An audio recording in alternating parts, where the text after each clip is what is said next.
I'm the head of the household. My orders are absolute. If you don't listen to me, we'll get a divorce. Despite the fact that he was having an affair, my husband was still trying to control me. Why should I have to do everything he says? Fine, let's get a divorce then. Then I changed all the loans to be in his name, so he will realize just how much I supported our life together. My name is Belle. I'm 36 years old, and I work as a system engineer. It's been 6 years since I married my husband, Derek. We met through work, as the company where I worked as an engineer subcontracted work from his company. When I was working at his company as a temp, he spoke up to me kindly. And naturally, we started to get to know each other outside of work. After dating for a while, he proposed, and I accepted. When I got married, I quit my job at the company. Working as an engineer for a company was extremely demanding, and I was often overworked, both physically and mentally. The pay wasn't great either. I was worried that if I kept working like that, I wouldn't have enough time to spend with my husband, and our relationship would suffer. So I made a decision to become a freelancer, which allowed me to have more time for household chores and spending time with my husband. At first, I didn't make much money as a freelancer, but I had experience as an engineer, so I eventually started getting more clients and making more money. I was surprised at how quickly my income increased, and grateful for my husband for supporting us financially when I wasn't making much. I worked hard at housework, even though cooking wasn't my forte. I try to make different meals every day, using recipe books to make my husband happy. Thanks for cooking and cleaning. It really helps me out. My husband praised my housework, which made me happy. In the early days of my marriage, we respected each other and had a happy life together. But after a few years, my husband suddenly said this. Isn't it time for us to get a new house? Huh? A new house? I was surprised when my husband said that. It's because he's not the type to save money. In that case, shouldn't we save up a little more money? What are you talking about? I earn a pretty decent income, don't I? Huh? Because you haven't had any financial problems since we got married, right? That's because it's thanks to my income. But I couldn't say that to my husband. Although he gave me money for household expenses, he always spent his own allowance before the next payday. So I saved as much as I could from my income and added it to the household budget. Thanks to that, we were able to live without financial problems. I was grateful for being able to live thanks to my husband's income when we first got married. That's why I didn't even tell him that my income had increased. I thought I shouldn't hurt his self-esteem by telling him that I was making quite a bit of money working from home. Even if I think I've spent too much money, our lifestyle hasn't changed. So I think my income has probably gone up. Maybe he doesn't have a good grasp of his own income and expenses? I couldn't believe what my husband said. However, my husband seemed enthusiastic about building a new home, and I had no way of stopping him. What kind of house do you have in mind? I had to find a way to build a low-cost home while listening to my husband's desired conditions. But my husband kept adding more and more conditions. But if we want to fulfill all of these, the house will cost a considerable amount of money, won't it? It's no big deal. It's a once-in-a-lifetime big purchase, and my income should be enough, right? I wondered what basis my husband had for saying that. At that moment, I regretted not telling my husband about my income. I thought I would tell him about it to calm him down. Derek, It's about household expenses. But actually, I also contribute a significant amount from my income. But for some reason, my husband didn't believe me. Come on, don't lie like that. No, I'm not lying, but I wanted my husband to buy a more affordable house. But in the end, he didn't listen to me and used his salary to take out a loan for a house that he could barely afford to pay for. Initially, I thought we were spending money reasonably, but over the years, my husband's spending habits have become more reckless. He started indulging in luxuries like brand name clothes and watches, and going out drinking with his juniors every night. Although he works overtime to make up for it, his spending habits have become more and more difficult to ignore. Despite all this, he finally decided that he wanted to build a house. And in the end, he was able to make it happen. Wow, this is a really nice house. A house is a clear sign of success, isn't it? He was right. The new house is awesome. It's definitely worth the price. It's spacious, beautiful, and comfortable to live in.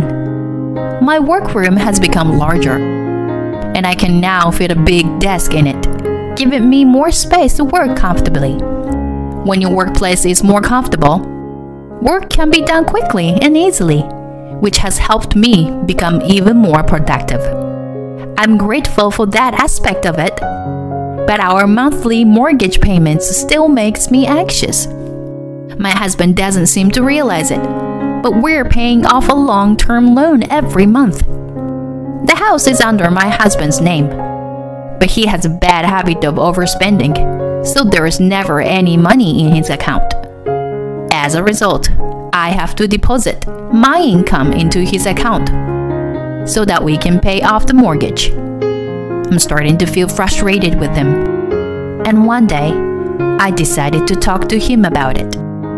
Don't you think you've been spending too much lately? I want you to think about things like the mortgage for the house. When I said this, my husband frowned and rebuked me.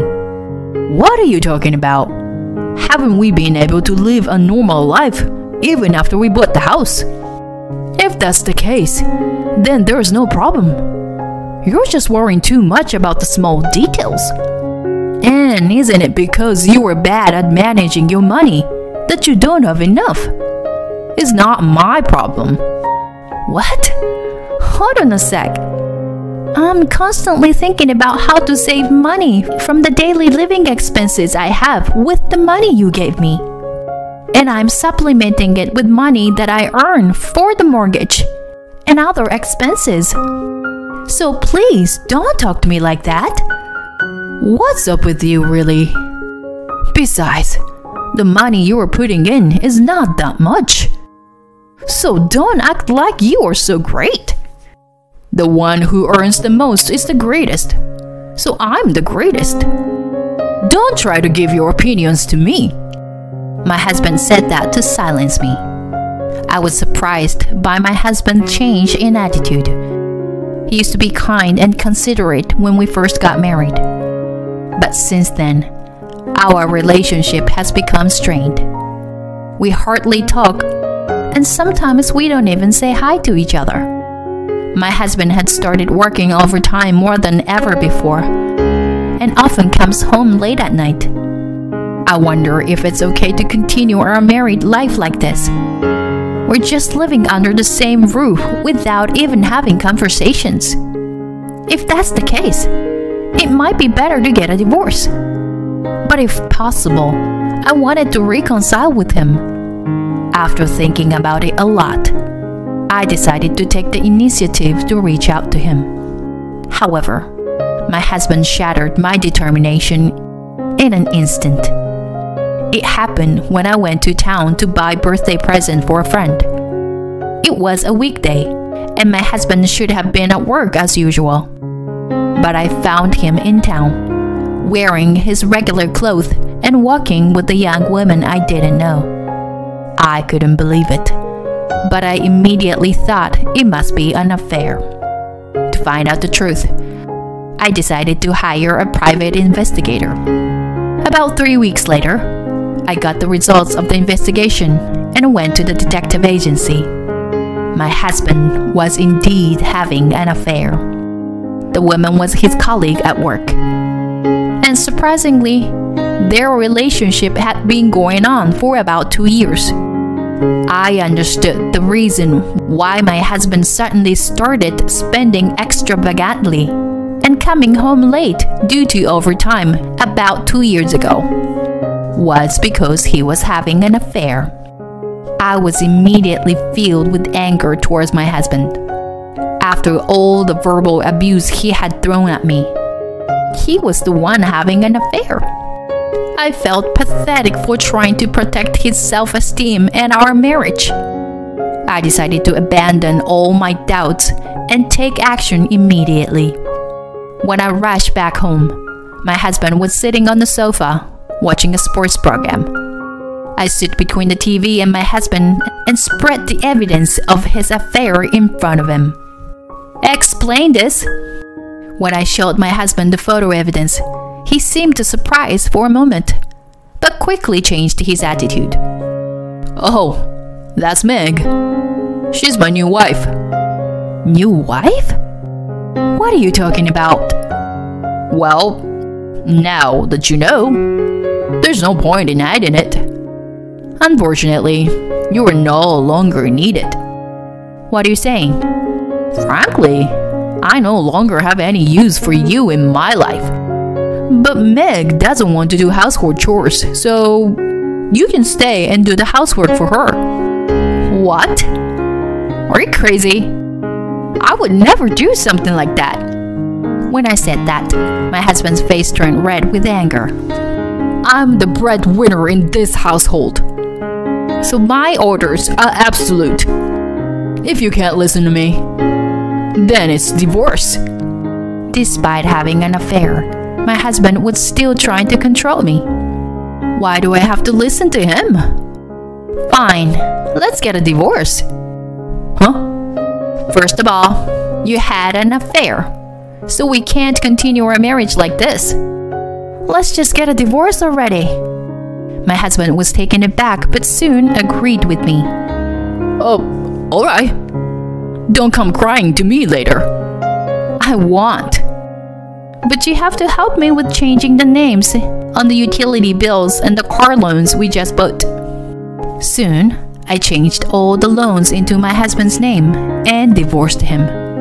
He probably thought it was over, but for me, it was just the beginning. You should realize how much I supported your life. The day after the divorce was finalized, I was already relaxing in my new apartment. Then, I received a bunch of calls from my ex-husband. Since he had not yet paid me any compensation, I had not blocked his number. When I answered, he sounded flustered and said he needed to talk. I reluctantly agreed to meet him at a cafe, but he brought his mistress with him. "Well, you two look great together. What's going on?" "Why didn't you tell me? Every month, a large amount of money is being deducted for loans. And why are the food expenses, car loans, utilities, and everything else so high? What are you trying to do by pushing all of that onto me?" "Huh? I divorced you and left that house. So that's only natural. I don't have any other intentions." "Shut up. This is fraud. I'll sue you." My ex-husband and his mistress glared at me while holding each other's arms. They both said it was my fault. But I couldn't give in to such ridiculous accusations. "It's your fault for not understanding the situation properly. I showed you various documents, didn't I? And since the loan for the house was originally in your name, it's only natural that you should pay for it. Until now, I've been putting the necessary money into your account." "How can you? with just small income put in that much money? As an ex-husband with poor comprehension skills, I explained everything to him. I was earning money as a freelance engineer. Currently, my annual income is around $200,000. What do you think? Is that true? Upon learning that I was earning much more than him, my ex-husband was surprised. But whether you know it or not, it doesn't matter anymore. More importantly, since I haven't properly claimed compensation yet, I will do so through a lawyer. Or are you trying to swindle money from us? I'm just using my rightful claim. I will also make claims against your mistress. But that's... Then I received compensation from both of them for the emotional distress they caused me. By the way, the woman my ex-husband had an affair with was devastated to learn that he wasn't using his own money to pay for the loan. The next day, she disappeared from his life. Their affair was just like any other, and it ended when the money ran out. My ex-husband now lives a lonely life, struggling to pay off his loan and make ends meet while commuting between work and home. He deserves the punishment he got, but apparently he couldn't accept it and spread the news of his affair around the office. His mistress claimed that he was abusing her, and they ended up in a messy quarrel. However, since they both lost their credibility, no one believed either of them. It seems that my ex-husband's financial troubles only worsened, and he eventually got demoted and received a pay cut due to his inability to focus on his work because of his mounting debts. It's all his own fault. And frankly, he deserves it. On the other hand, I was nervous when I first moved into my new high-rise apartment, but now I'm able to relax and enjoy my life here. I may not be interested in marriage or romance for a while, but that doesn't mean I want to be alone forever. If I meet someone in the future, I hope we can build a mutually supportive relationship based on what I've learned from this experience. For now, I'll focus on working hard and making the most of my time for myself.